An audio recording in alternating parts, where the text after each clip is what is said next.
నా మనసులోని మాట నీకెట్టా చెప్పాలంటూ మోమాటంతో నలుగుతూ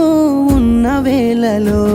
నీ సిగ్గు పాడుగాను సిన్నబోయి బోయి నేను చెప్పేసా దూరమైతామాని మనసులో మాట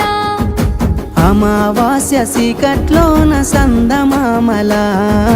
తెచ్చావే నా బతుకుల దీపాల పండుగ ఓడి అలిసిన నా గుండెకు గెలుపంటే నువ్వేగా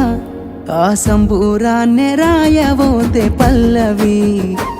మన సంతోషాలే రాసెనే చరణాలవి నీకు కన్నీళ్ళెందు